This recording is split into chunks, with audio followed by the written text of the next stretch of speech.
सब गुण और पर भोर पयो औगनन। काम क्रोध कोरों की बिरता फरद के। होयो मन चोर चोर रही मत चोर चोर। दे करे दूर दूर दारुण दर्द के। मिले गोर पूर्ण संतोख सिंह तोरन। 100 लख दुख पूर गत कली नरद के। नाम है सरन सोर पावन पतत रोर। राख जरूर लाज अपने विरद के। एकांकारा सतगुरु ते प्रसाद सच होई। वाहेगुरु जी के फतेह विघ्न विनाशन सोई। वाहेगुरु जी के फतेह विघ्न विनाशन सोई। वाहेगुरु जी का खालसा वाहेगुरु जी की फतेह। परम सत्कार जोग गुरु रूप खालसा साध संगत जी। जितने भी माई भाई नेमी प्रेमी दूरों नेड़ों चल करके महापुरखों के पवित्र पावन अस्थान अथवा गुरु बाबा जी दे सचखंड दरबार दे विच पहुँचे हो। सतगुरां दे चरनां च हाज़री लवाउण वास्ते अपनियां चित विरतियां बाहरों कागर करन दी खिचल करो। भगत वशल पतत पावन दीना बंदो तिन्ने लोगां दे मालक सांझे रहवर निरंकारी जोत श्री गुरु गोबिंद सिंह जी महाराज दी पावन कथा चल रही है। पिछले प्रकरण दे विच असीं यह विचार सरवण कीती। जिस वक्त राजे भीम चंद ने देख लिया भी सतगुरु जी नूं मैं कदे भी मैदाने जंग दे विच सामने हो करके जित नहीं सकांगा। फौजा जितनियां मर्जी चढ़ाई करके जान। सतगुरु सच्चे पातशाह दी जित दे बारे सारे पहाड़ी इलाके दे विच भी पता लग चुकिया सी भी देखो राजे भीम चंद ने तां बरात दे बहाने पहाड़ी राजियां दियां फौजां भी इकत्तर कर लईआं सन। ते उधरों राजा फतेह शाह भी चढ़ाई करके आया। पर फिर भी सतगुरु जी दे थोड़े जे जोधे सूरमिया ने भंगाणी दे जंग दे विच किस तरह इन्हां नूं भाजड़ा पा दित्तियां सन। ये जिहड़ी वारता सहजे सहजे चारे पासे पहाड़ी इलाके दे विच भी फैल चुकी सी। सुन करके भीम चंद मां दे विच बड़ा दुखी हो लग पिया। एक पासे असीं युद्ध दे विच हार चुके हाँ ते दूसरी साइड ते पब्लिक दे जिहड़े लोग थां थां ते सानूं बड़ियां लाहनतां फटकारां पाउण लग पे हन।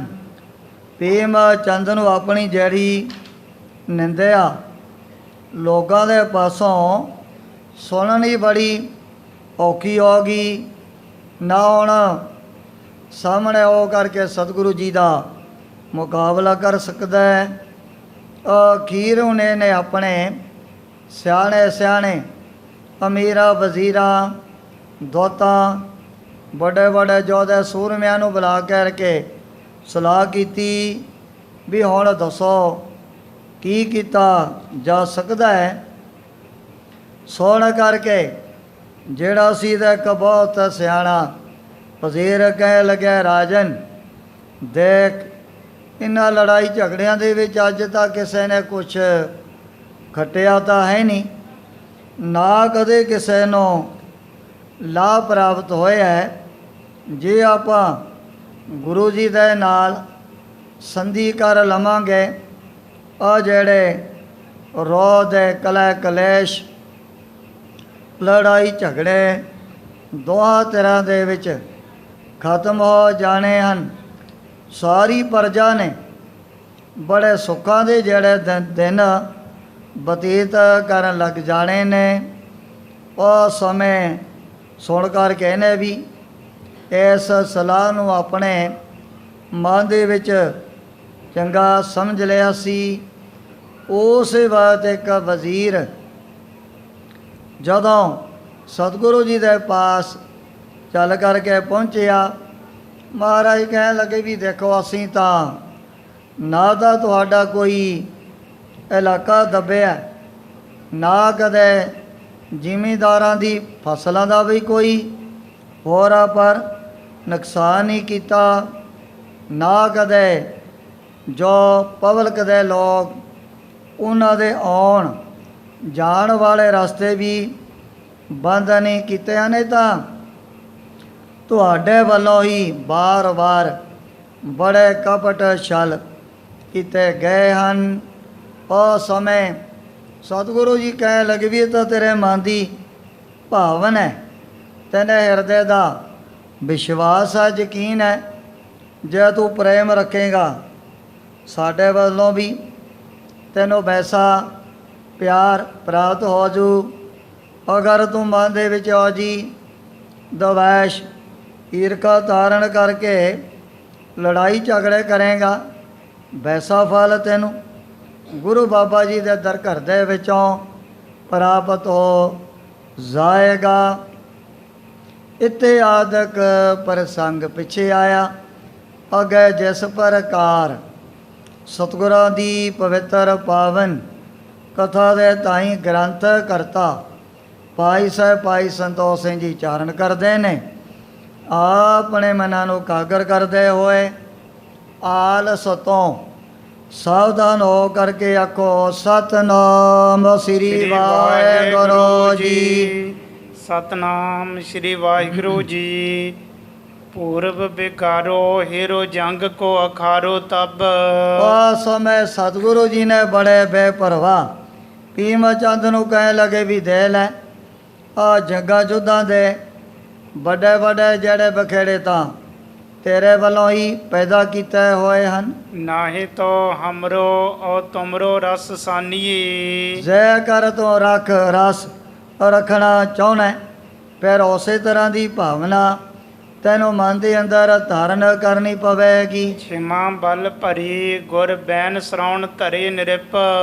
ਜਦੋਂ ਰਾਜੇ ਭੀਮ ਚੰਦ ਨੇ ਸਤਿਗੁਰੂ ਜੀ ਦੇ ਬੜੇ ਖਿਮਾ ਦੇ ਨਾਲ ਭਰੇ ਹੋਏ ਬਚਨ ਆਪਣੇ ਕੰਨਾਂ ਦੇ ਨਾਲ ਸੁਣ ਲਏ ਸੀ। ਬੋਲਿਓ ਪ੍ਰੇਮ ਭਰੀ ਹਮੈ ਦਾਸ ਪਹਿਚਾਨੀਏ। ਉਸ ਵਕਤ ਜਿਹੜਾ 22 ਤਾਰ ਰਾਜਿਆਂ ਦਾ ਇਹ ਸ਼੍ਰੋਮਣੀ ਹੈ, ਸਾਰਿਆਂ ਨਾਲੋਂ ਵੱਡਾ ਹੈ। ਸੁਣ ਕਰਕੇ ਬਚਨ ਇਹਦੇ ਮਨ ਦੇ ਵਿੱਚ ਵੀ ਬੜੀ ਨਿਮਰਤਾ ਗਰੀਬੀ ਪੈਦਾ ਹੋ ਗਈ। ਦੋਵੇਂ ਹੱਥ ਜੋੜ ਕਰਕੇ ਮਹਾਰਾਜ ਦੇ ਅੱਗੇ ਬੇਨਤੀ ਕਰਨ ਲੱਗ ਪਿਆ ਸੀ। ਕਾਹੇ ਲੋਰ ਦੇਸ਼ ਕੋ ਹਮੇਸ਼ ਨਿਜ ਧਾਮ ਲਖ। ਸੱਚੇ ਪਾਤਸ਼ਾਹ ਆ ਜਿਹੜੀ ਹੈ ਕਹਿਲੋਰ ਨਾਮ ਦੀ ਰਿਆਸਤ, ਇਹਨੂੰ ਤਾਂ ਤੁਸੀਂ ਨੇ ਆਪਣੇ ਘਰ ਦੇ ਸਮਾਨ ਹੀ ਸਮਝਣਾ ਹੈ। ਕੀਚੈ ਪ੍ਰਤ ਪਾਰ ਸੁਧ ਲੀਜੈ ਸੁਖ ਸਾਨੀਏ। ਆ ਜਿਹੜੇ ਪਬਲਿਕ ਦੇ ਲੋਕ ਇਹ ਤਾਂ ਆਪ ਦੇ ਸੇਵਕਾਂ ਦਾਸਾਂ ਦੇ ਸਮਾਨ ਹਨ। ਇਹਨਾਂ ਦੀ ਜਿਹੜੀ ਪ੍ਰਤ ਪਾਲਣਾ ਵੀ ਸਦਾ ਵਾਸਤੇ ਆਪ ਨੇ ਹੀ ਕਰਨੀ ਹੈ। ਈਬ ਕੈ ਸੰਵਾਦ ਹੈ ਲਾਦ ਕੈ ਪਰਸ ਪਰ।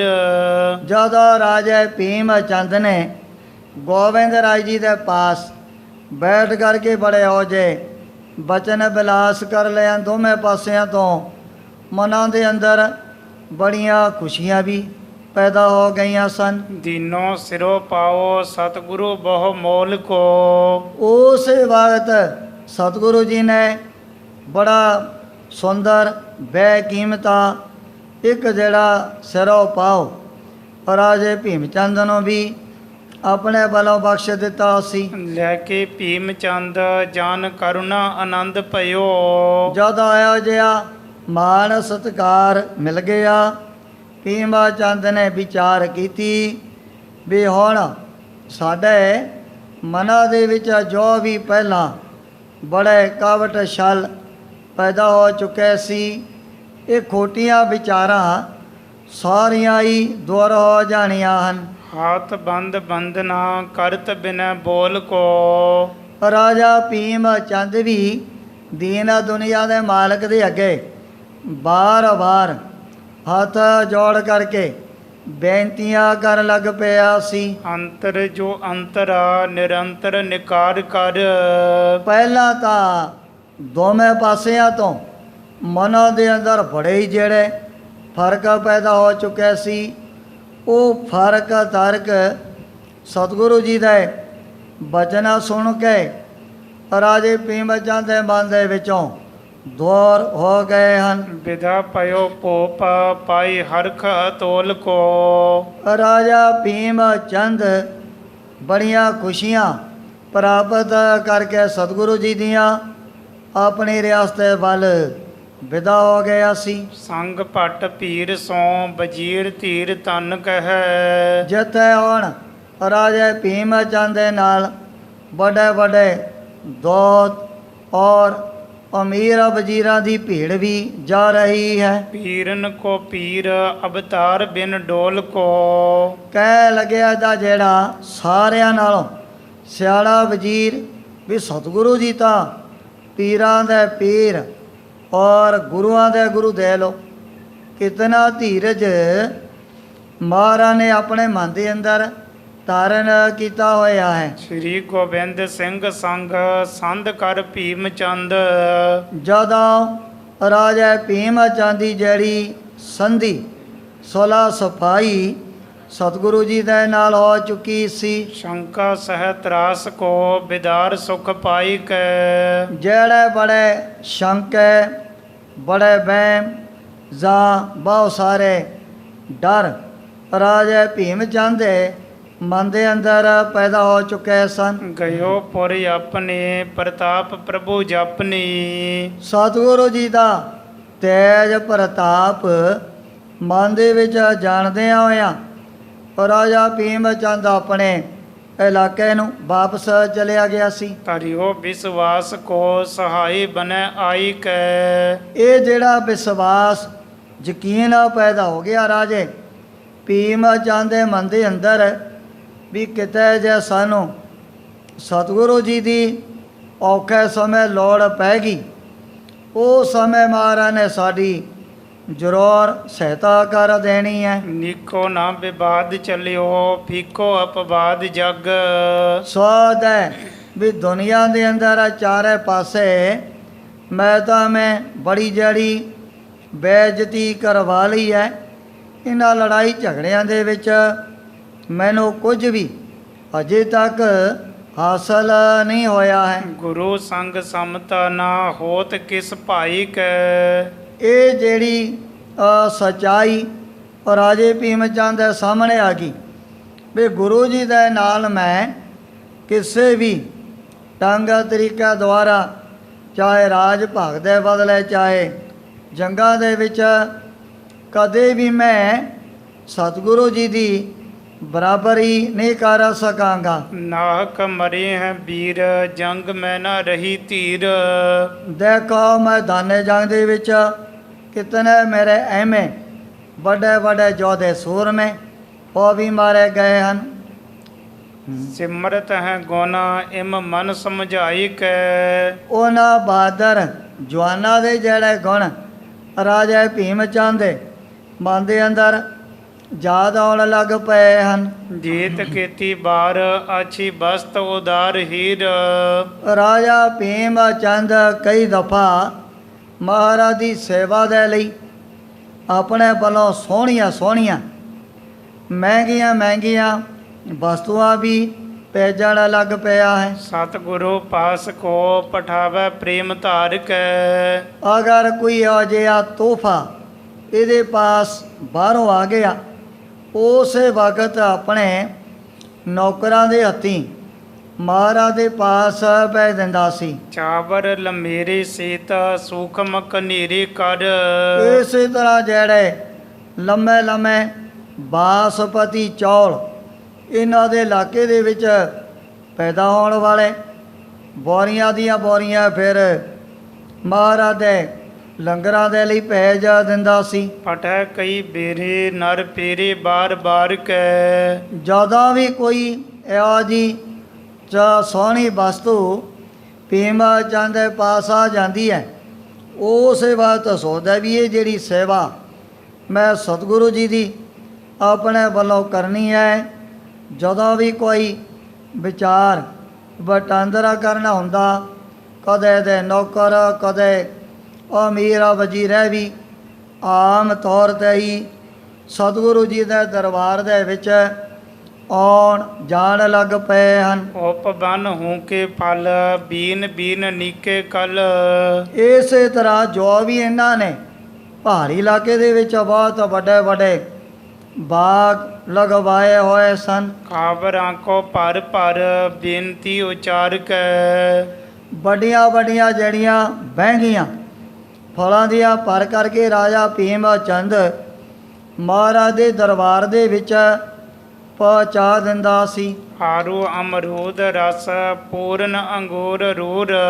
ਜਿੱਥੇ ਉਹਨਾਂ ਬਾਗਾਂ ਦੇ ਵਿੱਚ ਆੜੂ ਵੀ ਅਮਰੂਦ ਵੀ ਔਰ ਰਸਾਂ ਦੇ ਨਾਲ ਭਰੀਆਂ ਹੋਈਆਂ ਵੱਡੀਆਂ ਵੱਡੀਆਂ ਜਿਹੜੀਆਂ ਅੰਗੂਰਾਂ ਦੀਆਂ ਡਾਲੀਆਂ ਉਹਨਾਂ ਬਹਿੰਗੀਆਂ ਦੇ ਵਿੱਚ ਪਾ ਕਰਕੇ ਭੇਜ ਦਿੰਦਾ ਹੈ। ਕਦਲੀ ਰਸਾਲ ਸਿਓ ਪੰਨਸ ਅਨਾਰ ਕੈ। ਇਸੇ ਤਰ੍ਹਾਂ ਕਟੈਲ ਹੈ, ਸੇਬ ਹੈ, ਸੰਗਤਰੇ ਨੇ ਜੋ ਵੀ ਇਹੋ ਜਿਹੇ ਫਲ ਪਹਾੜੀ ਇਲਾਕੇ ਦੇ ਵਿੱਚ ਪੈਦਾ ਹੁੰਦੇ ਹਨ। ਮਨੀਕਰਨ ਤੋਂ ਅੱਗੇ ਜਾ ਕਰਕੇ ਦੇਖਿਆ ਨਦੀ ਦੇ ਕਿਨਾਰੇ 'ਤੇ ਬਹੁਤ ਵੱਡੇ ਵੱਡੇ ਜਿਹੜੇ ਦਰਖਤ ਸੇਬਾਂ ਦੇ ਲੱਗੇ ਹੋਏ ਹਨ। ਇਸੇ ਤਰ੍ਹਾਂ ਰਾਜਾ ਭੀਮ ਚੰਦ ਹੁਣ ਆਪਣੇ ਵੱਲੋਂ ਬੜੀ ਜਿਹੜੀ ਸੇਵਾ ਸਤਿਗੁਰੂ ਜੀ ਦੀ ਕਰਨ ਲੱਗ ਪਿਆ। ਕਦੇ ਅਮਰੂਦ, ਕਦੇ ਨਾਰ, ਕਦੇ ਅੰਗੂਰ ਔਰ ਕਟੈਲ ਇਤਿਆਦਿਕ ਬੜੇ ਜਿਹੜੇ ਨੇ ਫਲ ਆਪਣੇ ਵੱਲੋਂ ਮਹਾਰਾਜ ਦੇ ਪਾਸ ਰੋਜ਼ਾਨਾ ਕਦੇ ਕੋਈ ਫਲ ਕਦੇ ਕੋਈ ਫਲ ਸਤਿਗੁਰੂ ਜੀ ਦੀ ਸੇਵਾ ਦੇ ਵਿੱਚ ਪੈ ਦਿੰਦਾ ਸੀ। ਮੀਠੇ ਜਾਤ ਜਾਤ ਕੀ ਤੁਰਸ਼ ਭਾਂਤ ਭਾਂਤ ਕੀ। ਇਹਨਾਂ ਫਲਾਂ ਦੇ ਵਿੱਚੋਂ ਕਈ ਨੇ ਖੱਟ ਰਸ ਹੈ, ਜਿਵੇਂ ਅੰਬ ਹੈ, ਅੰਗੂਰ ਹੈ, ਇਹਨਾਂ ਦੇ ਵਿੱਚ ਤਾਂ ਬੜਾ ਰਸ ਭਰਿਆ ਹੁੰਦਾ ਹੈ। ਲਗੇ ਜੋ ਭਾਂਤ ਭਾਂਤ ਕੀ ਤੁਰਾਈ ਅਨਵਾਈ ਕਰ। ਇਸੇ ਤਰ੍ਹਾਂ ਮੌਸਮੀਆਂ ਔਰ ਜਿਨ੍ਹਾਂ ਦਾ ਰਸ ਥੋੜ੍ਹਾ ਜਿਹਾ ਖਟਿਆਈ 'ਤੇ ਹੁੰਦਾ ਹੈ, ਨਿੰਬੂ ਵਗੈਰਾ, ਜਿਨ੍ਹਾਂ ਦੇ ਨਾਲ ਸ਼ਕੰਜ ਵੀ ਬਣਾਈ ਜਾਂਦੀ ਹੈ, ਮਿੱਠੇ ਵੀ ਔਰ ਤੁਰਸ਼ੇ ਸਾਰੇ ਫਲ ਨੇ ਬੜੇ ਖੁੱਲ੍ਹੇ ਡੁੱਲੇ ਸਤਿਗੁਰੂ ਜੀ ਦੀ ਸੇਵਾ ਦੇ ਵਿੱਚ ਆਉਣ ਭੇਜਣੇ ਸ਼ੁਰੂ ਕਰ ਦਿੱਤੇ ਹਨ। ਭੀਜੇ ਸੰਗ ਦੂਤ ਕੋ ਬਖਾਨ ਬਿਨੈ ਪੂਤ ਕੋ। ਕਈ ਦਫਾ ਆਪਣੇ ਦੂਤਾਂ ਵਜ਼ੀਰਾਂ ਨੂੰ ਭੇਜ ਕਰਕੇ ਮਹਾਰਾਜ ਦੇ ਅੱਗੇ ਬੇਨਤੀਆਂ ਵੀ ਕਰਨ ਲੱਗ ਜਾਂਦਾ ਸੀ। ਅਨੇਕ ਵਾਰ ਇਸੀ ਰੀਤ ਪ੍ਰੇਮ ਉਪਜਾਈ ਕਰ। ਹੁਣ ਇਹੋ ਜਿਹਾ ਵਿਸ਼ਵਾਸ, ਇਹੋ ਜਿਹਾ ਯਕੀਨ ਰਾਜੇ ਭੀਮ ਚੰਦ ਦੇ ਮਨ ਦੇ ਅੰਦਰ ਪੈਦਾ ਹੋ ਗਿਆ ਹੈ। ਆਪ ਆਨ ਮਿਲੇ ਕਹਿ ਬਾਤਨ ਪ੍ਰਸੰਨ ਕਰੇ। ਜਦੋਂ ਕਿਤੇ ਰਾਜਾ ਭੀਮ ਚੰਦ ਨੂੰ ਮਿਲਦਾ ਟਾਈਮ ਗੋਬਿੰਦ ਰਾਜ ਜੀ ਦੇ ਆ ਕਰਕੇ ਫਿਰੇ ਦਰਸ਼ਨ ਵੀ ਕਰਿਆ ਕਰਦਾ ਸੀ। ਖੁਸ਼ੀ ਪ੍ਰਭ ਧਰੈ ਨਿਜ ਸਹਿਜ ਸੁਭਾਈ ਕਰ। ਹੁਣ ਸਤਿਗੁਰੂ ਜੀ ਦਾ ਜਿਹੜਾ ਦਰ ਕਰੇ ਧਰਤੀ ਔਰ ਸ਼ੀਸ਼ੇ ਦਾ ਸਮਾਨ ਬਣਿਆ। ਸ਼ੀਸ਼ੇ ਦੇ ਵਿੱਚ ਜਿਹਾ ਕੋਈ ਚਿਹਰਾ ਮੇਰਾ ਦੇਖੋ ਵੈਸਾ ਹੀ ਸਾਹਮਣੇ ਨਜ਼ਰ ਆਉਣ ਲੱਗ ਜਾਏਗਾ। ਇਸੇ ਤਰ੍ਹਾਂ ਦੀਆਂ ਜਿਹੜੀਆਂ ਵਿਚਾਰਾਂ ਜੋ ਵੀ ਭੀਮ ਚੰਦ ਦੇ ਮਨ ਦੇ ਅੰਦਰ ਪੈਦਾ ਹੋ ਗਈਆਂ ਹਨ। ਐਸੇ ਭਈ ਸੰਧ ਸਭ ਦੇਸ਼ਨ ਵਿਦਿਤ ਹੋਈ। ਇਹ ਜਿਹੜੀ ਮੇਲ ਮਿਲਾਪ ਦੀ ਵਾਰਤਾ ਚਾਰੇ ਪਾਸੇ ਪਹਾੜੀ ਇਲਾਕੇ ਦੇ ਵਿੱਚ ਵੀ ਪਬਲਿਕ ਦੇ ਲੋਕਾਂ ਨੂੰ ਪਤਾ ਲੱਗ ਚੁੱਕਿਆ ਸੀ। ਭਾਈ ਮਨ ਕਾਮਨਾ ਕੋ ਨਿਮੈ ਨਰ ਭਾਈ ਕਰ। ਬੜੇ ਜਿਹੜੇ ਲੋਕ ਉਹ ਸਤਿਗੁਰੂ ਜੀ ਦੇ ਪਾਸੋਂ ਆਪਣੀਆਂ ਜਿਹੜੀਆਂ ਮਨੋਕਾਮਨਾ ਵੀ ਪੂਰੀਆਂ ਕਰਵਾਉਣ ਲੱਗ ਪਏ ਹਨ। ਦਇਆ ਸਿੰਧ ਐਸੀ ਰੀਤ ਸਮੇਂ ਕੋ ਬਤੀਤ ਕਰੇ। ਦਇਆ ਦੇ ਸਾਗਰ ਸਤਿਗੁਰੂ ਜੀ ਨੇ ਇਸ ਢੰਗ ਦੁਆਰਾ ਜਦੋਂ ਆਨੰਦਪੁਰ ਦੇ ਵਿੱਚ ਰਹਿੰਦਿਆਂ ਕਾਫੀ ਸਮਾਂ ਬਤੀਤ ਕਰ ਦਿੱਤਾ ਸੀ। ਏਕ ਦਿਨ ਸੁੰਦਰੀ ਮਨੋਰਥ ਕੋ ਧਾਰ ਕਰ। ਇੱਕ ਦਿਨ ਮਾਤਾ ਸੁੰਦਰ ਕੌਰ ਜੀ ਦੇ ਮਨ ਦੇ ਵਿੱਚ ਜਦੋਂ ਇਹੋ ਜਿਹਾ ਸੰਕਲਪ, ਇਹੋ ਜਿਹਾ ਮਨੋਰਥ ਪੈਦਾ ਹੋ ਗਿਆ ਸੀ। ਆਨ ਕੀ ਸਮੀਪ ਹਾਥ ਜੋਰ ਕਰ ਖਰੀ ਪਈ। ਮਾਤਾ ਜੀ ਸਤਿਗੁਰੂ ਜੀ ਦੇ ਅੱਗੇ ਦੋਵੇਂ ਹੱਥ ਜੋੜ ਕਰਕੇ ਖੜੇ ਹੋ ਗਏ ਹਨ। ਲਾਜ ਕੇ ਸਮੀਤ ਨਿਜ ਕਾਜ ਕੋ ਵਿਚਾਰ ਕਰ। ਜੋ ਵੀ ਕਾਰਜ ਇਹਨਾਂ ਦੇ ਮਨ ਦੇ ਵਿੱਚ ਸੋਚਿਆ ਸੀ, ਨੇਤਰ ਮਾਤਾ ਜੀ ਲੱਜਾ ਦੇ ਸਹਿਤ ਹਮੇਸ਼ਾ ਵਾਸਤੇ ਆਪਣੇ ਬੜੇ ਨੀਵੇਂ ਰੱਖਿਆ ਕਰਦੇ ਸਨ। ਅਤ ਕੋ ਇਕਾਂਤ ਪਾਈ ਪ੍ਰੇਮ ਉਪਜਾਈ ਅਤ। ਜਦੋਂ ਮਾਤਾ ਸੁੰਦਰ ਕੌਰ ਜੀ ਨੇ ਦੇਖਿਆ ਵੀ ਇਸ ਸਮੇਂ ਮੇਰੇ ਪਤੀ ਪਰਮੇਸ਼ਰ ਇਕੱਲੇ ਹੀ ਇਕਾਂਤ ਦੇ ਵਿੱਚ ਬੈਠੇ ਹਨ। ਆਨੰਦ ਵਧਾਏ ਤੇਰੀ ਨੀਚੀ ਨਿਜ ਨਾਰ ਕਰ। ਉਸ ਸਮੇਂ ਮਾਤਾ ਜੀ ਨੇ ਆਪਣੀ ਜਿਹੜੀ ਤੌਣ ਉਹ ਤਾਂ ਕੀਤੀ ਹੋਈ ਹੈ ਨੀਵੀਂ, ਉਸੇ ਵਕਤ ਸਤਿਗੁਰੂ ਜੀ ਦੇ ਚਰਨਾਂ ਦੇ ਵਿੱਚ ਹਾਜ਼ਰ ਹੋ ਗਏ ਹਨ। ਬੋਲੇ ਦੇਖ ਪ੍ਰਭ ਕੌਣ ਸੁਧ ਘਰ ਵਾਲੇ ਹੋਂ ਕੀ। ਉਸ ਸਮੇਂ ਸਤਿਗੁਰੂ ਜੀ ਨੇ ਸਰਬਾਗੰਤਰ ਜਾਮੀ ਪੁੱਛਿਆ, ਇਹ ਘਰ ਵਾਲਿਓ ਤੁਹਾਡੇ ਮਨ ਦੇ ਵਿੱਚ ਕੀ ਫੁਰਨਾ, ਕਿਹੜਾ ਇਹੋ ਜਿਹਾ ਮਨੋਰਥ ਪੈਦਾ ਹੋ ਗਿਆ ਹੈ। ਕਹੋ ਮਨ ਠਾਨ ਠਾਂਡੀ ਭਈ ਜੋ ਉਚਾਰ ਕਰ। ਸਤਿਗੁਰੂ ਜੀ ਪੁੱਛਣ ਲੱਗੇ ਵੀ ਆਪਣੇ ਮਨ ਦਾ ਜਿਹੜਾ ਸੰਕਲਪ ਸਾਨੂੰ ਵੀ ਦੱਸਣਾ ਕਰ। ਕਾਹਦੇ ਵਾਸਤੇ ਤੁਸੀਂ ਦੋਵੇਂ ਹੱਥ ਜੋੜ ਕਰਕੇ ਸਾਡੇ ਸਾਹਮਣੇ ਖੜੇ ਹੋ ਗਏ ਹੋ। ਘਟ ਘਟ ਮਾਲਕ ਤੁਮਾਰੀ ਸਭ ਤਾਲਕ। ਉਸ ਸਮੇਂ ਮਾਤਾ ਜੀ ਕਹਿਣ ਲੱਗੇ, ਸੱਚੇ ਪਾਤਸ਼ਾਹ ਆਪ ਤਾਂ ਘਟ ਘਟ ਕੇ ਅੰਤਰ ਕੀ ਜਾਣਤ, ਭਲੇ ਬੁਰੇ ਕੀ ਪੀਰ ਪਛਾਨਤ। ਹਰੇਕ ਦੇ ਹਿਰਦੇ ਦਾ ਜਿਹੜਾ ਫੁਰਨਾ ਆਪਣੇ ਆਪ ਹੀ ਜਾਣਨ ਵਾਲੇ ਹੋ। ਪਛਾਨੋ ਤੀਨ ਕਾਲ ਮੈਂ ਸਬਨ ਗਤ ਮਨ ਕੀ। ਤਿੰਨ ਕਾਲਾਂ ਦੇ ਵਿੱਚ ਜੋ ਵੀ ਕਿਸੇ ਦੇ ਅੰਦਰ ਮਨ ਦੇ ਅੰਦਰ ਇਹੋ ਜਿਹੀਆਂ ਵਿਚਾਰਾਂ ਜਾਂ ਫਿਰ ਜੋ ਵੀ ਸੰਕਲਪ ਵਿਕਲਪ ਪੈਦਾ ਹੋਏ ਹਨ, ਉਹਨਾਂ ਨੂੰ ਤਾਂ ਮਹਾਰਾਜ ਤੁਸੀਂ ਆਪਣੇ ਆਪ ਹੀ ਜਾਣ ਲੈਂਦੇ ਹੋ। ਕਹੋ ਕਹਾਂ ਆਪ ਆਗੇ ਬੂਝਨ ਜੋ ਲਾਗੇ ਤੁਮ। ਆਪ ਦੇ ਅੱਗੇ ਮੈਂ ਕੀ ਬੇਨਤੀ ਕਰ ਸਕਦੀ ਹਾਂ, ਪਰ ਫਿਰ ਵੀ ਮਹਾਰਾਜ ਜੋ ਵੀ ਆਪਨੇ ਹੁਕਮ ਕਰਕੇ ਬਚਨ ਮੇਰੇ ਪਾਸੋਂ ਪੁੱਛਣੇ ਕੀਤੇ ਹਨ। ਨਾਹਿਨ ਬਤਾਵੋ ਤੋ ਨੀਕੀ ਹੈ ਨਾ ਜਨ ਕੀ। ਇਹ ਸੇਵਕ ਦਾ ਫਰਜ਼ ਵੀ ਬਣਦਾ ਹੈ ਵੀ ਆਪਣੇ ਗੁਰੂ ਪੀਰਾਂ ਦੇ ਜਿਹੜੇ ਹੁਕਮ ਦੀ ਸਦਾ ਵਾਸਤੇ ਪਾਲਣਾ ਵੀ ਕਰਦੇ ਹਨ। ਜਗਤ ਕੀ ਸਾਂਝ ਚਿਤ ਚਾਹਤ ਸਦੀਵ ਮੇਰੋ।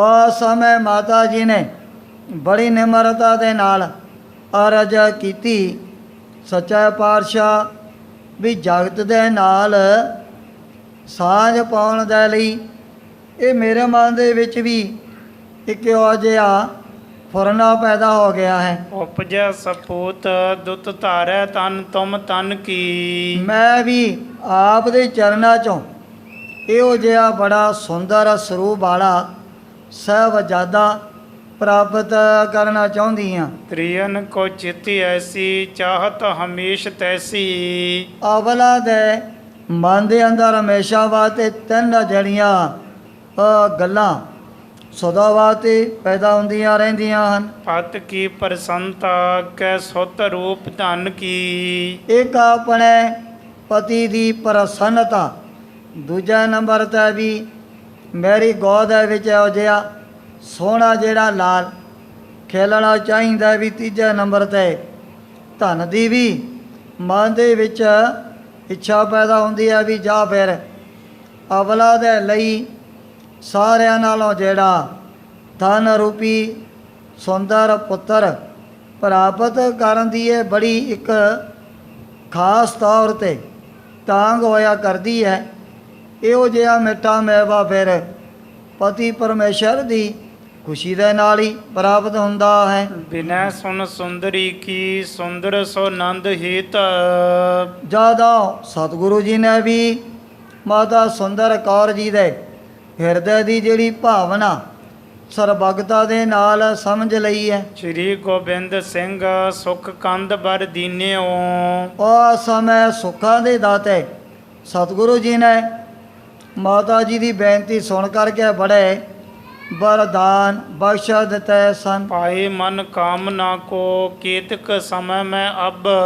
ਸਤਿਗੁਰੂ ਜੀ ਕਹਿ ਲਗੇ ਵੀ ਤੁਹਾਡੇ ਮਨ ਦੀ ਇਹ ਜਿਹੜੀ ਕਾਮਨਾ ਥੋੜੇ ਟਾਈਮ ਦੇ ਅੰਦਰ ਅੰਦਰ ਹੀ ਪੂਰੀ ਹੋ ਜਾਣੀ ਹੈ। ਸੁਨ ਕੀਨ ਬੰਦਨਾ ਆਨੰਦ ਉਰ ਚੀਨਿਓ। ਸੁਣ ਕਰਕੇ ਮਾਤਾ ਜੀ ਦੇ ਮਨ ਦੇ ਵਿੱਚ ਵੀ ਬੜਾ ਆਨੰਦ ਬੜੀਆਂ ਖੁਸ਼ੀਆਂ ਪੈਦਾ ਹੋ ਗਈਆਂ ਸਨ। ਲਾਲਸਾ ਸੋ ਜਾਨ ਕਰ ਸ੍ਰੀ ਗੁਰੂ ਸੋ ਜਾਨ ਮਨ। ਮਾਤਾ ਜੀ ਨੇ ਦੇ ਲਿਆ ਵੀ ਸਤਿਗੁਰੂ ਜੀ ਨੇ ਮੇਰੇ ਮਨ ਦੀ ਜਿਹੜੀ ਲਾਲਸਾ ਆਪਣੇ ਆਪ ਹੀ ਖੁਸ਼ ਹੋ ਕਰਕੇ ਪੂਰੀ ਕਰ ਦਿੱਤੀ ਹੈ। ਮਹਿਲ ਤਿਸੀ ਕੇ ਬਾਸ ਜਾਏ ਕਰ ਕੀਨਿਓ। ਸਤਿਗੁਰੂ ਜੀ ਨੇ ਉਸ ਸਮੇਂ ਮਾਤਾ ਜੀ ਦੇ ਮਨ ਦਾ ਜਿਹੜਾ ਫੁਰਨਾ ਪੂਰਾ ਕਰਨ ਦੇ ਲਈ ਦੋਹਰਾ ਭਈ ਸਗਰਭਾ ਸੁੰਦਰੀ ਸੁੰਦਰ ਦਿਪੈ ਸਰੂਪ।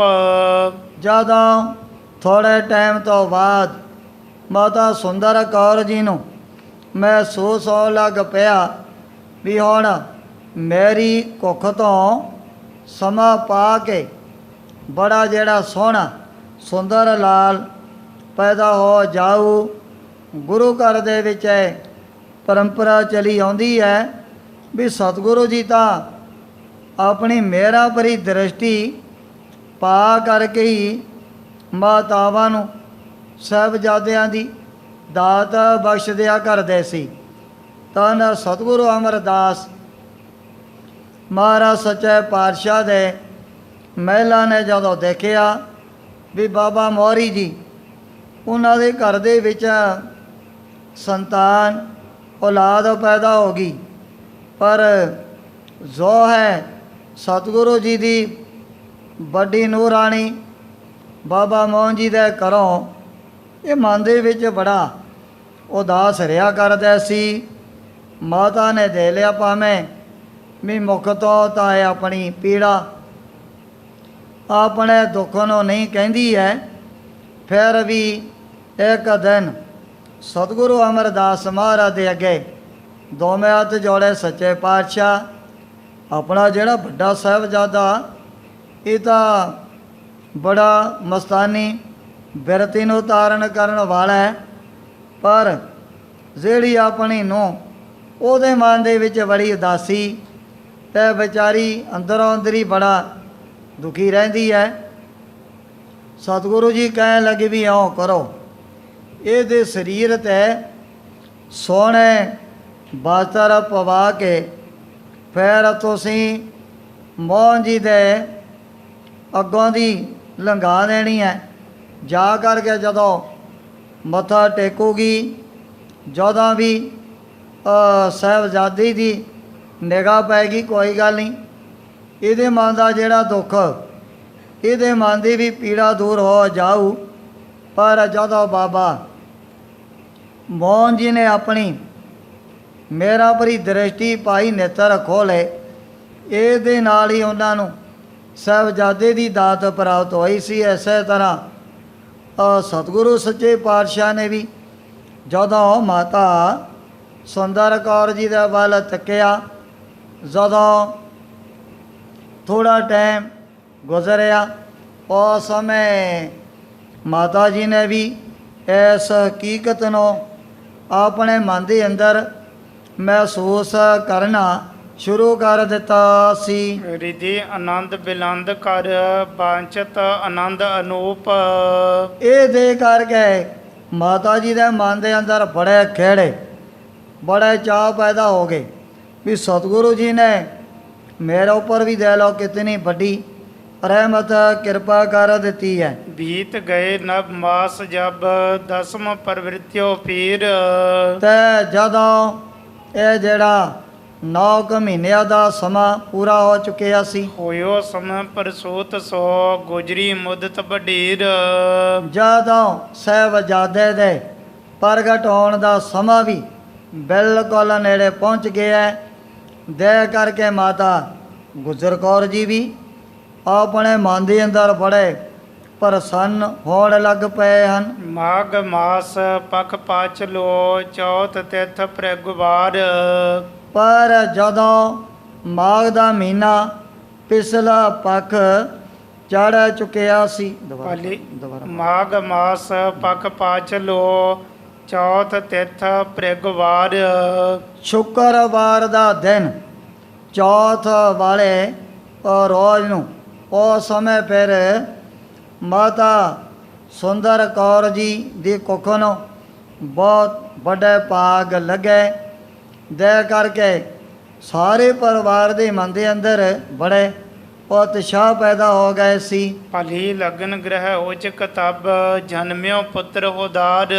ਜੋ ਸਤਿਗੁਰੂ ਜੀ ਦਾ ਸਾਰਿਆਂ ਨਾਲੋਂ ਵੱਡਾ ਸਾਹਿਬਜ਼ਾਦਾ ਬਾਬਾ ਅਜੀਤ ਸਿੰਘ ਜੀ, ਉਹਨਾਂ ਦਾ ਜਿਹੜਾ ਜਨਮ ਬਹੁਤ ਚੰਗੇ ਉੱਤਮ ਲਗਨਾਂ ਦੇ ਵਿੱਚ ਹੋਇਆ ਸੀ। ਦੋਹਰਾ ਜਨਮਿਓ ਆਨੰਦ ਆਨੰਦ ਭਇਓ ਮੰਗਲ ਬ੍ਰਿੰਦ ਬਣਾਈ। ਔਰ ਜਦੋਂ ਗੁਰੂ ਘਰ ਦੇ ਵਿੱਚ ਸਾਹਿਬਜ਼ਾਦਾ ਪੈਦਾ ਹੋ ਗਿਆ, ਚਾਰੇ ਪਾਸੇ ਫਿਰ ਬੜੇ ਮੰਗਲਾਚਾਰ ਮਾਤਾ ਜੀ ਨੇ ਕਰਵਾਉਣੇ ਆਰੰਭ ਕਰ ਦਿੱਤੇ ਸਨ। ਬਜੀ ਵਧਾਈ ਦਵਾਰ ਪਰ ਨੌਬਤ ਨਾਦ ਉਠਾਈ। ਜੋ ਹੈ ਗੁਰੂ ਘਰ ਦੀ ਡਿਉੜੀ ਵੱਡਾ ਦਰਵਾਜ਼ਾ, ਉਹਦੇ ਅੱਗੇ ਛੋਟੇ ਛੋਟੇ ਜਿਹੜੇ ਨਗਾਰੇ ਨੌਬਤ ਵਗੈਰਾ ਵੱਜਣ ਲੱਗ ਪਈ ਹੈ। ਸਵਈਆ ਛੰਦ ਸ਼੍ਰੀ ਆਨੰਦਪੁਰ ਭਇਓ ਕੋਲਾਹਲ।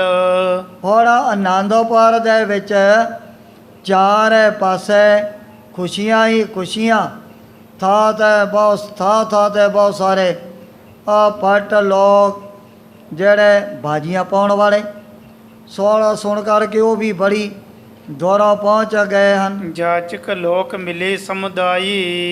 ਇਹ ਇਲਾਕੇ ਦੇ ਵਿੱਚੋਂ ਮੰਗਲ ਵਾਲੇ ਗਰੀਬ ਲੋਕ ਬੜੇ ਹੀ ਮਹਾਰਾਜ ਦੇ ਦਰਵਾਜ਼ੇ ਦੇ ਅੱਗੇ ਇਕੱਠੇ ਹੋ ਗਏ ਹਨ। ਪੌਤਰ ਜਨਮ ਤੇ ਗੁਜਰੀ ਹਰਖਤ। ਜਦੋਂ ਮਾਤਾ ਗੁਜਰ ਕੌਰ ਜੀ ਨੇ ਦੇਖਿਆ ਵੀ ਹੁਣ ਮੇਰੇ ਘਰ ਦੇ ਵਿੱਚ ਤਾਂ ਪੋਤਰਾ ਵੀ ਪੈਦਾ ਹੋ ਚੁੱਕਿਆ ਹੈ, ਦੀਤ ਦਰਬ ਕੋ ਜੋ ਦਰ ਆਈ। ਜਿਹੜਾ ਵੀ ਦਰਵਾਜ਼ੇ ਦੇ ਵਿੱਚ ਚੱਲ ਕਰਕੇ ਆਇਆ, ਮਾਤਾ ਜੀ ਵੀ ਆਪਣੇ ਵੱਲੋਂ ਬੜੀ ਖੁੱਲ੍ਹੀ ਡੁੱਲੀ ਮਾਇਆ ਮੰਗਦਿਆਂ ਔਰ ਗਰੀਬ ਗੁਰਬਿਆਂ ਦੇ ਵਿੱਚ ਵਰਤਾਉਣ ਲੱਗ ਪਏ ਹਨ। ਕਰ ਕਰ ਆਦਰ ਸਦਨ ਬਿਠਾਵਤ। ਹੁਣ ਮਾਤਾ ਜੀ ਹਰੇਕ ਨੂੰ ਬੜਾ ਅਦਬ ਸਤਿਕਾਰ ਕਰਦੇ ਹੋਇਆਂ ਘਰ ਦੇ ਵਿੱਚ ਬਿਠਾਉਂਦੇ ਹਨ। ਜਥਾ ਜੋਗ ਤਿਨ ਗਿਰਾ ਸੁਨਾਈ। ਜਥਾ ਜੋਗ ਮਾਤਾ ਜੀ ਨੇ ਆਪਣੀ ਰਸਨਾ ਤੋਂ ਬੜੇ ਮਿੱਠੇ ਕੋਮਲ ਬਚਨ ਵੀ ਸਾਰਿਆਂ ਦੇ ਨਾਲ ਹੀ ਕੀਤੇ ਸਨ। ਦੀਤ ਵਧਾਈ ਮੋਦਤ ਗੁਜਰੀ। ਉਸ ਸਮੇਂ ਆ ਕਰਕੇ ਸੰਗਤਾਂ ਵੀ ਮਾਤਾ ਗੁਜਰ ਕੌਰ ਜੀ ਨੂੰ ਬੜੀਆਂ ਜਿਹੜੀਆਂ ਵਧਾਈਆਂ ਦੇਣ ਲੱਗ ਪਈਆਂ ਹਨ। ਕਹਿਤ ਅਸੀਸਨ ਅਸੀਸ ਚੜਾਈ।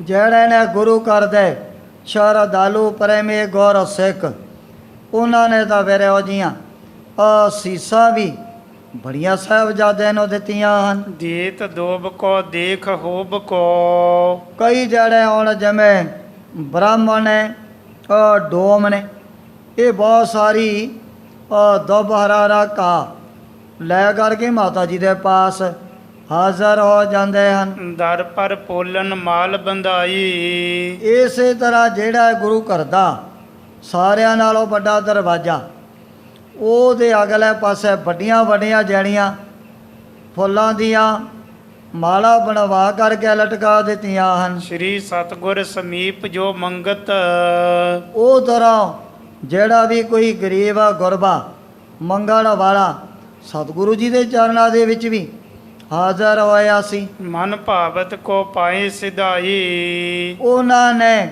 ਮਹਾਰਾਜ ਦੇ ਪਾਸੋਂ ਮਨ ਪਾਉਂਦੇ ਪਦਾਰਥ ਬੜੇ ਪ੍ਰਾਪਤ ਕਰ ਲਏ ਹਨ। ਦਰਬ ਪਟੰਬਰ ਲੀਤ ਵਿਭੂਖਨ, ਸਤਿਗੁਰੂ ਜੀ ਨੇ ਬੜੀ ਮਾਇਆ ਪਟੰਬਰ ਔਰ ਰੇਸ਼ਮ ਦੇ ਵਸਤਰ, ਪਸ਼ਮੀਨੇ ਦੇ ਜਿਹੜੇ ਮਹਿੰਗੇ ਮਹਿੰਗੇ ਕੱਪੜੇ ਉਹਨਾਂ ਗਰੀਬਾਂ ਗੁਰਬਿਆਂ ਦੇ ਵਿੱਚ ਬਹੁਤ ਹੀ ਵੰਡਣੇ ਸ਼ੁਰੂ ਕਰ ਦਿੱਤੇ ਸੀ। ਮਿਲੇ ਨਾਰ ਨਰ ਗਨ ਚਿਤ ਚਾਈ, ਚਾਹੇ ਕੋਈ ਇਸਤਰੀ ਹੈ ਚਾਹੇ ਪੁਰਸ਼ ਹੈ, ਸਾਰਿਆਂ ਦੇ ਮਨ ਦੇ ਵਿੱਚ ਬੜੇ ਚਾਅ ਪੈਦਾ ਹੋ ਚੁੱਕੇ ਹਨ। ਸਿੰਘ ਪੌਰ ਪਰ ਠੌਰ ਨਾ ਪ੍ਰਾਪਤ, ਜੋ ਹੈ ਗੁਰੂ ਘਰ ਦਾ ਸਾਰਿਆਂ ਨਾਲੋਂ ਵੱਡਾ ਦਰਵਾਜ਼ਾ, ਉੱਥੇ ਬੈਰਾ ਸੰਗਤਾਂ ਦੀ ਮੰਗਣ ਵਾਲਿਆਂ ਦੀ ਇਤਨੀ ਭੀੜ ਹੋ ਚੁੱਕੀ ਹੈ ਵੀ ਹੋਰਾਂ ਨੂੰ ਖੜਨਾ ਵੀ ਬੜਾ ਔਖਾ ਹੋ ਗਿਆ ਸੀ। ਭੀਰ ਅਦਕ ਹੋਏ ਰੌਰ ਉਪਾਈ, ਜਿਵੇਂ ਭੀੜ ਵਧਦੀ ਗਈ ਉਸੇ ਤਰ੍ਹਾਂ ਬੜਾ ਰੌਲਾ ਰੱਪਾ ਵੀ ਪੈਣ ਲੱਗ ਪਿਆ ਸੀ। ਜਹ ਕਹਤੀ ਸੁਨ ਸੁਨ ਬਹੁ ਆਈ, ਇਹ ਇਲਾਕੇ ਦੇ ਵਿੱਚ ਜਿੱਥੇ ਕਿਤੇ ਵੀ ਸਾਹਿਬਜ਼ਾਦੇ ਦੇ ਪ੍ਰਗਟ ਹੋਣ ਦੀ ਖਬਰ ਦਾ ਅੱਗੇ ਤੋਂ ਅੱਗੇ ਸੰਗਤਾਂ ਦੇ ਵਿੱਚ ਪਤਾ ਲੱਗੀ ਜਾਂਦਾ ਹੈ। ਦੀਨ ਵਿਸਾਲ ਸੋ ਜਸ ਬਿਰਧਾਈ, ਹੁਣ ਆ ਕਰਕੇ ਜਿਹੜੇ ਗੌਰਵ ਸਿੱਖ ਪ੍ਰੇਮੀ ਭੱਟ ਔਰ ਡੋਮ ਸਤਿਗੁਰੂ ਜੀ ਦਾ ਜਿਹੜਾ ਪਾਵਨ ਜਸ ਉਹਨੂੰ ਬੜਾ ਵਧਾਉਣ ਲੱਗ ਪਏ ਹਨ। ਕਰਹਿ ਮੰਗਲਾ ਚਾਰ ਕਨੇਰੀ, ਚਾਰੇ ਪਾਸੇ ਪ੍ਰੇਮੀਆਂ ਨੇ ਬੜੇ ਮੰਗਲਾਚਾਰ ਆਪੋ ਆਪਣੀ ਸ਼ਰਧਾ ਭਾਵਨਾ ਦੇ ਮੁਤਾਬਕ ਮਨਾਉਣੇ ਸ਼ੁਰੂ ਕਰ ਦਿੱਤੇ ਹਨ। ਜੁਗਤ ਆਨੰਦ ਸ਼ਬਦ ਕੋ ਗਾਈ, ਪਰ ਜੋ ਹੈ ਗੁਰੂ ਬਾਬਾ ਜੀ ਦੇ ਦਰ ਘਰ ਦੀ ਮਰਜ਼ਾਦਾ ਰੋ ਰੀਤੀ ਜਿਹੜੇ ਨੇ ਪ੍ਰੇਮੀ ਸ਼ਰਧਾਲੂ ਉਹਨਾਂ ਨੇ ਆ ਕਰਕੇ ਗੌਰਬਾਣੀ ਸਖੀ ਆਨੰਦ ਗਾਵੇ, ਸੱਚ ਸਾਹਿਬ ਕੈ ਮਨ ਭਾਵੈ, ਉਹ ਤਾਂ ਫਿਰ ਆਪਣੀ ਜ਼ਬਾਨ ਤੋਂ ਇਹੋ ਜਿਹੇ ਜਿਹੜੇ ਖੁਸ਼ੀ ਦੇ ਸ਼ਬਦ ਉਹਨਾਂ ਨੇ ਪੜ੍ਹਨੇ ਸ਼ੁਰੂ ਕਰ ਦਿੱਤੇ ਹਨ। ਪਰਮੇਸ਼ਰ ਦਿੱਤਾ ਬੰਨਾ, ਦੁੱਖ ਰੋਗ ਕਾ ਡੇਰਾ ਭੰਨਾ, ਅਨੰਦ ਕਰੈ ਨਰ ਨਾਰੀ, ਹਰ ਹਰ ਪ੍ਰਭ ਕਿਰਪਾ ਧਾਰੀ, ਸੰਤ ਸੁਖ ਆਸਾ ਵਥਾਈ, ਪਾਰ ਬ੍ਰਹਮ ਪੂਰਨ ਪਰਮੇਸ਼ਰ, ਪ੍ਰਭ ਰਹਾ ਸਭਨੀ ਜਾਈ, ਤੁਰ ਕੀ ਬਾਣੀ ਆਈ, ਤੈਨ ਸਗਲੀ ਚਿੰਤ ਮਟਾਈ, ਦਿਆਲ ਪੁਰਖ ਮਿਹਰਬਾਨਾ, ਹਰ ਨਾਨਕ ਸਾਚ ਵਖਾਨਾ। ਧੰਨ ਸਤਿਗੁਰੂ ਅਰਜਨ ਦੇਵ ਜੀ ਮਹਾਰਾਜ ਸੱਚੇ ਪਾਤਸ਼ਾਹ ਨੇ ਜਦੋਂ ਮੀਰੀ ਪੀਰੀ ਦੇ ਮਾਲਕ ਸਤਿਗੁਰੂ ਹਰਗੋਬਿੰਦ ਸਾਹਿਬ ਜੀ ਮਹਾਰਾਜ ਦਾ ਗੁਰੂ ਕੀ ਬਡਾਲੀ ਦੇ ਵਿੱਚ ਅਵਤਾਰ ਹੋਇਆ ਸੀ, ਉਸ ਸਮੇਂ ਬੜੇ ਹੋ ਜਾਏ ਸ਼ਬਦ ਆਪਣੀ ਰਸਨਾ ਤੋਂ ਉਚਾਰਨ ਕੀਤੇ। ਉਹੀ ਜਿਹੜੇ ਸ਼ਬਦ ਜਿਹੜੇ ਪ੍ਰੇਮੀ ਗੁਰ ਸਿੱਖ ਆਪਣੀ ਜ਼ੁਬਾਨ ਤੋਂ ਪੜ੍ਹਨ ਲੱਗ ਪਏ ਹਨ। 10 ਦਿਨ ਬੀਤੇ ਸ੍ਰੀ ਗੁਜਰੀ, ਜਦੋਂ ਮਾਤਾ ਗੁਜਰ ਕੌਰ ਜੀ ਨੇ ਦੇ ਲਿਆ ਵੀ ਮੇਰੇ ਪੋਤਰੇ ਦੇ ਜਨਮ ਹੋਏ ਨੂੰ ਹੁਣ 13 ਦਿਨ ਬਤੀਤ ਹੋ ਚੁੱਕੇ ਹਨ। ਦਇਆ ਰਾਮ ਕੋ ਪਠਿਓ ਸੁਨਾਈ, ਉਸ ਸਮੇਂ ਜਿਹੜੇ ਗੁਰੂ ਘਰ ਦੇ ਪ੍ਰੋਤ ਪੂਰਨ ਗੁਰ ਸਿੱਖ ਭਾਈ ਦਇਆ ਰਾਮ ਜੀ ਨੂੰ ਮਾਤਾ ਜੀ ਨੇ ਆਪਣੇ ਪਾਸ ਬੁਲਾ ਲਿਆ ਸੀ। ਸ਼੍ਰੀ ਮੁਖ ਤੀ ਸੁਤ ਨਾਮ ਤਰੋ ਕੋ, ਉਸ ਸਮੇਂ ਸਤਿਗੁਰੂ ਜੀ ਦੀ ਆਗਿਆ ਲੈ ਕਰਕੇ ਮਾਤਾ ਜੀ ਆਪਣੇ ਪੋਤਰੇ ਦਾ ਜਿਹੜਾ ਨਾਮ ਰਖਵਾਉਣਾ ਚਾਹੁੰਦੇ ਹਨ। ਜੋ ਗੁਰ ਬੰਸ ਵਿਖੈ ਦੁੱਤ ਪਾਈ, ਵੀ ਜਿਹੜਾ ਸੁੰਦਰ ਨਾਮ ਸੋੜਵਾਂ ਦੇ ਵਿੱਚ ਬੜੀ ਸ਼ੋਭਾ ਪਾਵੇ, ਸਾਰਿਆਂ ਦੇ ਮਨ ਨੂੰ ਚੰਗਾ ਲੱਗੇ ਹੋ ਜਿਹਾ ਨਾਮ ਮਾਤਾ ਗੁਜਰ ਕੌਰ ਜੀ ਆਪਣੇ ਵੱਲੋਂ ਰਖਵਾਉਣਾ ਚਾਹੁੰਦੇ ਹਨ। ਆਈ ਸਭਾ ਮਹਿ ਵਿਪਰ ਭੰਨਿਓ ਜਬ, ਹੁਣ ਜਦੋਂ ਭਾਈ ਦਇਆ ਰਾਮ ਪ੍ਰੋਤ ਜੀ ਸਤਿਗੁਰੂ ਜੀ ਦੇ ਦਰਬਾਰ ਦੇ ਵਿੱਚ ਚੱਲ ਕਰਕੇ ਆ ਗਏ ਹਨ। ਮਾਤਾ ਇਸ ਵਿਦ ਬਾਕ ਹਲਾਈ। ਉਸ ਸਮੇਂ ਮਾਤਾ ਗੁਜਰ ਕੌਰ ਜੀ ਆਪਣੇ ਪਿਆਰਿਆਂ ਨੂੰ ਇੱਕ ਮਾਣ ਸਤਿਕਾਰ ਦੇਣ ਵਾਸਤੇ ਪੁੱਛਣ ਲੱਗੇ ਹਨ। ਸ੍ਰੀ ਕਲਗੀਧਰ ਉਰ ਵਿਚਾਰ ਕਰ।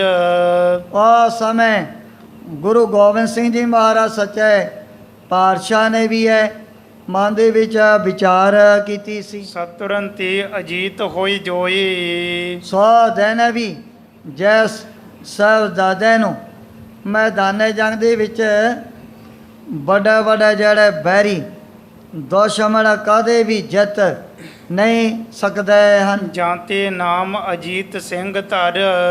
ਉਸ ਸਮੇਂ ਭਾਈ ਦਇਆ ਰਾਮ ਪ੍ਰੋਤ ਨੇ ਕੋਈ ਪੱਤਰੀ ਨਹੀਂ ਖੋਲੀ, ਨਾ ਕੋਈ ਜੋਤਿਸ਼ ਵਿਦਿਆ ਦੀ ਵਿਚਾਰ ਕੀਤੀ। ਸੁਤੈ ਸਿੱਧ ਆਪਣੀ ਰਸਨਾ ਤੋਂ ਸਾਹਿਬਜ਼ਾਦੇ ਦਾ ਨਾਮ ਰੱਖ ਦਿੱਤਾ ਸੀ। ਪਠਿਓ ਮਾਤ ਢਿੱਗ ਦਿਜਬਰ ਸੋਈ। ਜਿਹੜਾ ਨਾਮ ਸਤਿਗੁਰੂ ਜੀ ਪਹਿਲਾਂ ਹੀ ਆਪ ਰੱਖਣਾ ਚਾਹੁੰਦੇ ਸਨ, ਉਹੀ ਨਾਮ ਭਾਈ ਦਇਆ ਰਾਮ ਪ੍ਰੋਤ ਨੇ ਮਾਤਾ ਜੀ ਦੇ ਪਾਸ ਜਾ ਕਰਕੇ ਦੱਸ ਦਿੱਤਾ ਸੀ। ਹਰਖਤ ਭਈ ਸਰਾਉਣ ਧਰ ਤਿਸ ਛਿਨ।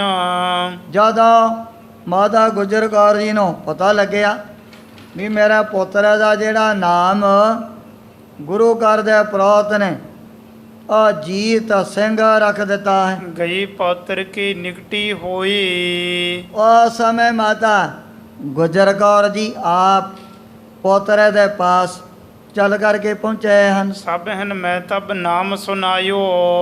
ਇਹ ਜਿਹੜਾ ਨਾਮ ਮਾਤਾ ਜੀ ਨੇ ਸਾਰੀਆਂ ਸੰਗਤਾਂ ਦੇ ਵਿੱਚ ਹੀ ਪ੍ਰਗਟ ਕਰ ਦਿੱਤਾ ਸੀ। ਸੁਣਤ ਆਨੰਦ ਭਏ ਸਭ ਕੋਈ। ਸਭ ਕੋਏ ਚਾਹੇ ਕੋਈ ਮਾਈ ਹੈ ਭਾਈ ਹੈ ਸੰਗਤਾਂ ਸੁਣ ਕਰਕੇ ਨਾਮ ਨੂੰ ਮਨ ਦੇ ਵਿੱਚ ਬੜੇ ਆਨੰਦ ਦੇ ਸਹਿਤ ਹੋ ਗਈਆਂ ਹਨ। ਦਿਨ ਪ੍ਰਤ ਲਾਲਤ ਅਨਕ ਪ੍ਰਕਾਰਨ। ਹੁਣ ਮਾਤਾ ਜੀ ਰੋਜ਼ਾਨਾ ਹੀ ਆਪਣੇ ਪੋਤਰੇ ਨੂੰ ਬੜੇ ਲਾਡਾਂ ਦੇ ਨਾਲ ਪਾਲਣ ਲੱਗ ਪਏ ਹਨ। ਹੀਮ ਵਿਭੂਖਨ ਕੋ ਕਰਵਾਈ। ਬਹੁਤ ਸਾਰੇ ਸੋਨੇ ਦੇ ਜਿਹੜੇ ਗਹਿਣੇ ਮਾਤਾ ਜੀ ਨੇ ਸਾਹਿਬਜ਼ਾਦੇ ਨੂੰ ਪਹਿਨਾਉਣ ਦੇ ਲਈ ਸੁਨਿਆਰੇ ਦੇ ਪਾਸੋਂ ਤਿਆਰ ਕਰਵਾ ਲਏ ਹਨ। ਹੁਣ ਜਿਸ ਪ੍ਰਕਾਰ ਸੰਗਤਾਂ ਦੇ ਵਿੱਚ ਵੀ ਸਾਹਿਬਜ਼ਾਦੇ ਦੇ ਪ੍ਰਗਟ ਹੋਣ ਦੀਆਂ ਜਿਹੜੀਆਂ ਖੁਸ਼ੀਆਂ ਦੌਰ ਦੌਰ ਤੱਕ ਪਹੁੰਚਣੀਆਂ ਹਨ, ਉਸ ਪ੍ਰਸੰਗ ਦੀ ਵਿਚਾਰ ਅੱਗੇ ਕੀਤੀ ਜਾਏਗੀ। ਇਉਂ ਸ਼੍ਰੀ ਗੁਰੂ ਗੋਬਿੰਦ ਸਿੰਘ ਜੀ ਮਹਾਰਾਜ ਗੁਰਤਾ ਗੱਦੀ 'ਤੇ ਬਿਰਾਜਮਾਨ ਹੋ ਕਰਕੇ ਆਪਣੇ ਪਵਿੱਤਰ ਉਪਦੇਸ਼ ਅਤੇ ਦਰਸ਼ਨਾਂ ਦੁਆਰਾ ਬੜ ਭਾਗੇ ਗੁਰ ਸਿੱਖਾ ਤਾਈ ਨੇ ਹਾਲ ਕਰ ਰਹੇ ਨੇ। ਦਿਨ ਪ੍ਰਤ ਲਾਲਤ ਅਨਕ ਪ੍ਰਕਾਰਨ। ਹੀਮ ਵਿਭੂਖਨ ਕੋ ਕਰਵਾਈ। ਦਿਨ ਪ੍ਰਤ ਲਾਲਤ ਅਨਕ ਪ੍ਰਕਾਰਨ। ਹੇਮ ਵਿਭੂਖਨ ਕੋ ਕਰਵਾਈ। हे चौथे पार ब्रह्मो अवनासी ਅਗਨਾਸ।